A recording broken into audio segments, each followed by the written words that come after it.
Dalam nama Bapa dan Putra dan Roh Kudus. Amin. Saudaraku yang terkasih dalam Tuhan kita Yesus Kristus, selamat berhari Minggu untuk kita semua. Pada hari Minggu biasa yang ke-15 ini kita diajak untuk bersama-sama merenungkan bacaan suci yang diambil dari Injil Matius bab 13 ayat 1 sampai dengan 9. Saudaraku yang terkasih dalam Tuhan kita Yesus Kristus, setiap usaha atau perjuangan kadang tidak sesuai dengan yang kita harapkan, sehingga menimbulkan frustasi atau kecewa atau putus asa. Banyak dari kita cenderung melihat hasil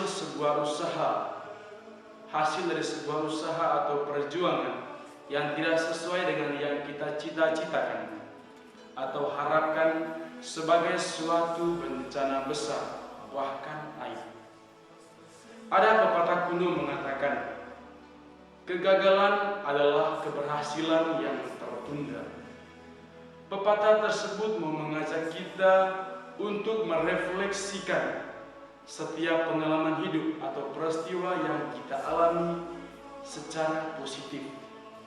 Perasaan kecewa, perasaan merasa kurang beruntung, merasa tidak puas karena hasil yang kita peroleh tidak sesuai dengan yang kita harapkan, merupakan suatu pengalaman yang sangat manusiawi. Namun kenyataan itu tidak boleh menjadi alasan untuk berhenti melangkah atau berjuang. Keberhasilan itu akan datang, tetapi tetap butuh usaha dan kesabaran. Seperti kata kitab Pengkhotbah, segala sesuatu itu ada waktunya.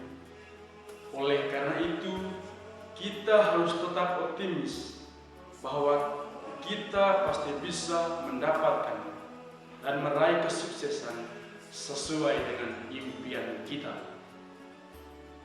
Seorang filsuf yang bernama Aristoteles menegaskan, hendaklah kita selalu berjaga dari mimpi, atau hendaklah kita selalu terjaga dari mimpi kita. Artinya, kita harus terus dan terus berjuang untuk membuat mimpi itu menjadi sebuah kenyataan. Saudaraku yang terkasih dalam Tuhan kita Yesus Kristus, Injil pada hari ini memberikan semangat kepada kita untuk tetap optimis menghadapi berbagai macam tantangan dan rintangan yang begitu menyerang dan melemahkan semangat kita.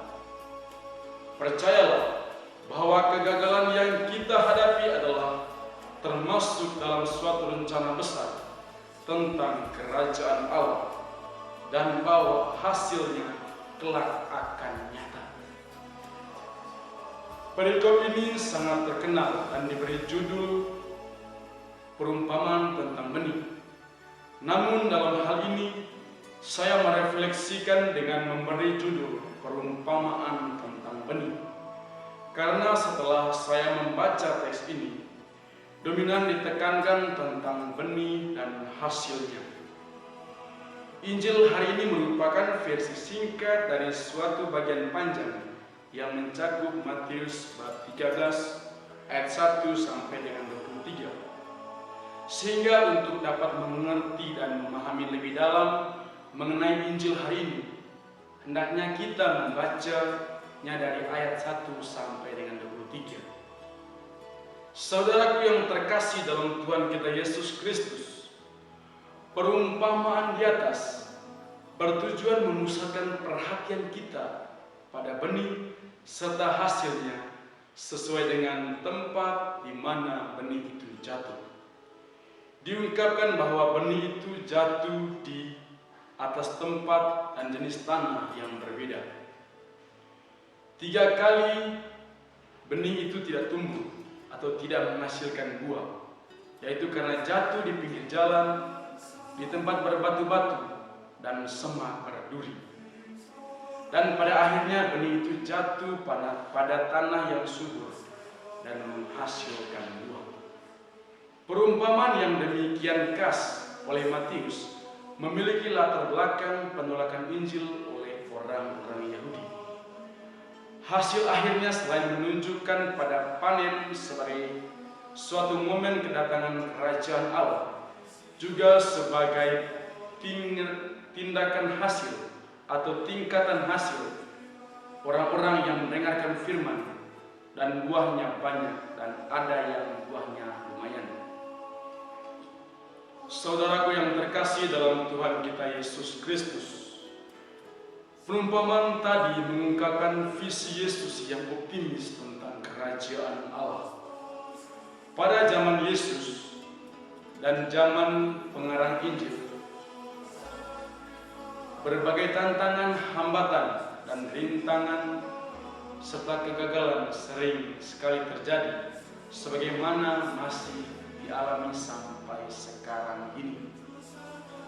Lewat perumpamaan yang mengungkapkan pengalaman seorang penabur, kita dapat belajar bahwa kegagalan, hambatan tidak boleh mematahkan semangat kita untuk terus berharap pada hasil yang melimpah pada saat menggenapkan kerajaan Allah di akhir zaman nanti. Selain itu, perumpamaan itu juga mengungkapkan bahwa meskipun banyak orang yang mendengarkan firman, sedikit saja yang beriman benar.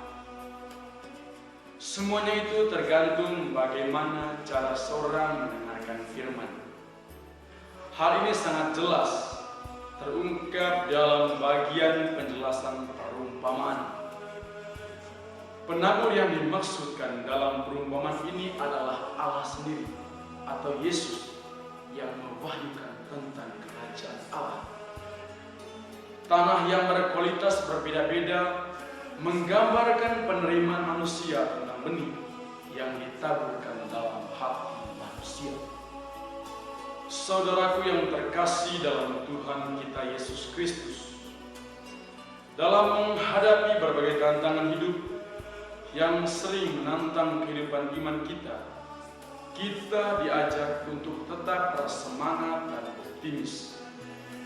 Dan untuk mewarta Injil di zaman sekarang ini, mari belajar dari penabur dalam perumpamaan tadi. Kegagalan tidak pernah boleh mematahkan semangat kita, walaupun ia datang berkali-kali. Teruslah mewartakan kebaikan dan tetap optimis bahwa akan ada benih yang jatuh di tanah yang baik dan menghasilkan buah yang banyak. Kita percaya bahwa usaha keras kita yang berjalan bersama rahmat Tuhan akan mengantar kita pada buah yang melimpah, yang berguna bagi diri kita sendiri, sesama, dan perkembangan kerajaan Allah. Saudaraku yang terkasih, semoga saja bacaan Injil suci pada hari ini sungguh meneguhkan iman kita untuk tetap berjuang, untuk tidak putus asa dalam menghadapi berbagai rintangan atau tantangan, sehingga yang menjadi harapan kita atau cita-cita kita dapat tercapai